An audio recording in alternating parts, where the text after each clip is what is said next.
ಇನ್ನು ಕನ್ನಡ ರಾಜ್ಯೋತ್ಸವದ ಸಂದರ್ಭದಲ್ಲಿ ಹಲವೆಡೆ ಎಂಇಎಸ್ನವರ ಪುಂಡಾಟಿಕೆ ಇದು ಪ್ರತಿ ವರ್ಷ ಇದ್ದಿದ್ದೆ.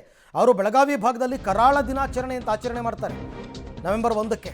ಸೊ ಹಾಗಾಗಿ ಈಗ ನೋಡಿ ಎಂಇಎಸ್ನವರು ಕೂಡ ಕನ್ನಡಿಗರೇ ಅಂತ ಮುಖ್ಯಮಂತ್ರಿಗಳು ವ್ಯಾಖ್ಯಾನ ಮಾಡಿದ್ದಾರೆ. ಹೆಂಗದು ಎಂಇಎಸ್ನವರು ಕನ್ನಡಿಗರು ಕರ್ನಾಟಕದಲ್ಲಿದ್ದಾರೆ ಅನ್ನೋ ಕಾರಣಕ್ಕೆ ಬೆಳಗ್ಗೆ ಡಿಕೆ ಹೇಳಿಕೆ ಬೆನ್ನಲ್ಲೇ ಸಿಎಂ ಸಿದ್ದರಾಮಯ್ಯನವರು ಕೂಡ ಹೇಳಿಕೆಯನ್ನು ಕೊಟ್ಟಿದ್ದಾರೆ. ಆದರೆ ಎಂಇಎಸ್ನವರ ಪುಂಡಾಟಿಕೆ ಜಾಸ್ತಿ ಆಗಿದೆ, ಮಟ್ಟ ಹಾಕ್ತೀವಿ ಅಂತ ಕೂಡ ಎಚ್ಚರಿಕೆಯನ್ನು ಕೊಟ್ಟಿದ್ದಾರೆ ಸಿಎಂ. ಅವರು ಕರ್ನಾಟಕದಲ್ಲಿರ್ಬೋದು, ಕರ್ನಾಟಕದ ವೋಟರ್ ಐಡಿಯನ್ನು ಇಟ್ಕೊಂಡಿರ್ಬೋದು, ಇಲ್ಲಿಯ ಆಧಾರ್ ಕಾರ್ಡ್ ಮಾಡಿಸಿರ್ಬೋದು, ಬಟ್ ಅವರು ಕನ್ನಡ ವಿರೋಧಿಗಳು, ಕನ್ನಡಿಗರೇ ಅಂತ ಹೆಂಗೆ ಹೇಳ್ತೀರಾ? ಮತ್ತು ಯಾಕೆ ಪ್ರತಿ ನವೆಂಬರ್ 1ನೇ ತಾರೀಕು ರಾಜ್ಯೋತ್ಸವದ ದಿನ ಕರಾಳ ದಿನಾಚರಣೆ ಆಚರಿಸ್ತೀವಿ ಅಂತನ್ನೋದು, ಅಲ್ಲಲ್ಲಿ ಕಿರಿಕ್ ಮಾಡೋದು, ಪುಂಡಾಟಿಕೆ ಜಾಸ್ತಿ ಮಾಡೋದು, ಕಪ್ಪು ಬಟ್ಟಿ ಪ್ರದರ್ಶನ ಮಾಡೋದು, ಯಾಕೆ ಇವೆಲ್ಲ? ಹೆಂಗೆ, ಯಾವ ಆ್ಯಂಗಲ್ನಲ್ಲಿ ಅವ್ರನ್ನ ಕನ್ನಡಿಗರು ಅಂತೀರಾ ನೀವು? ನಮ್ಮ ನಾಡು ನುಡಿ ನೆಲ ಜಲ ಭಾಷೆಗಾಗಿ ಅವರ ಕೊಡುಗೆ ಏನು? ಇದಾರಲ್ಲ, ಅವ್ರು ಸ್ವಲ್ಪ ಪುಂಡಾಟಿಕೆ ಮಾಡ್ತಾರೆ, ನಾವು ಪುಂಡಾಟಿಕೆನೆಲ್ಲ ಮಟ್ಟ ಹಾಕ್ತೀವಿ.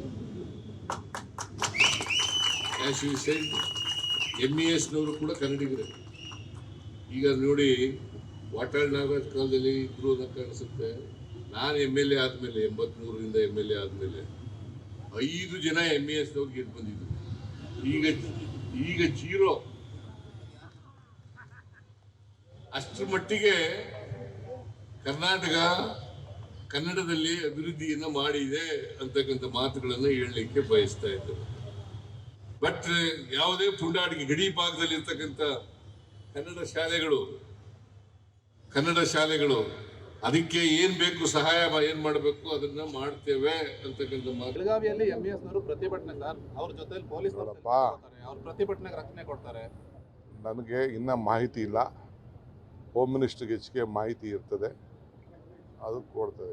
ಎಂಇಎಸ್ ಕರ್ನಾಟಕದಲ್ಲೂ ಕೂಡ ಒಂದು ಪಕ್ಷ ಆಗಿ ಒಂದು ಗುಂಪಾಗಿ ಕೆಲಸ ಮಾಡ್ತಾ ಇದೆ. ಅವರು ಕನ್ನಡಿಗರೇ, ಎಂಇಎಸ್ ಇದ್ರು ಕೂಡ ಕನ್ನಡಿಗರೇ. ಕನ್ನಡಕದಲ್ಲೇ ಕರ್ನಾಟಕ ವಿಧಾನಸಭೆಯಲ್ಲೇ ಅವರು ಕೂಡ ಪ್ರವೇಶ ಮಾಡಿದ್ದಾರೆ. ಅವ್ರನ್ನ ಪರಿವರ್ತನೆ ಮಾಡೋಂಥ ಕೆಲಸ ನಾವು ಮಾಡೋಣ, ಮಾಡೋಣ. ಕನ್ನಡದಲ್ಲಿ ಇರಬೇಕು, ಕರ್ನಾಟಕದಲ್ಲಿ ಇರಬೇಕು ಅಂದರೆ ನೀವು ಕನ್ನಡಿಗರಾಗಿರಬೇಕು. ಯಾವ ಅರ್ಥದಲ್ಲಿ ಅವ್ರನ್ನ ಇವರು ಕನ್ನಡಿಗರು ಅಂತ ಹೇಳ್ತಾ ಇದ್ದಾರೆ ಗೊತ್ತಿಲ್ಲಪ್ಪ. ಅವರು ಕನ್ನಡ ಪರವಾಗಿ ಅಥವಾ ಅವ್ರು ಯಾರಾದರೂ ಒಬ್ಬರು ಘೋಷಣೆ ಮಾಡಿದಾರಾ ನಾವು ಕನ್ನಡಿಗರು ಅಂತ? ಮಹಾರಾಷ್ಟ್ರ ಏಕೀಕರಣ ಸಮಿತಿ ಅಂತ ಹೆಸರಿಟ್ಕೊಂಡು ಕರಾಳ ದಿನಾಚರಣೆ ಆಚರಿಸ್ತಕ್ಕಂಥವ್ರನ್ನ ಕನ್ನಡಿಗರು ಅಂತ ಹೆಂಗೆ ಕರೀತಾರೆ? ಈ ಬಗ್ಗೆ ಮತ್ತಷ್ಟು ಮಾಹಿತಿ ನನ್ನ ಕೊಲೀಗ್ ಸುಖೇಶ್ ಅವರಿಂದ ಪಡ್ಕೊಂಡ. ಸುಖೇಶ್, ಈಗ CM DCM ಇಬ್ಬರೂ ಕೂಡ ಎಂಇಎಸ್ನವರು ಕನ್ನಡಿಗರೇ ಅಂತ ಯಾವ ಅರ್ಥದಲ್ಲಿ ಹೇಳ್ತಾರೆ, ಹೆಂಗೆ ಸಮರ್ಥಿಸ್ಕೋತಾರೆ ಅಂತ?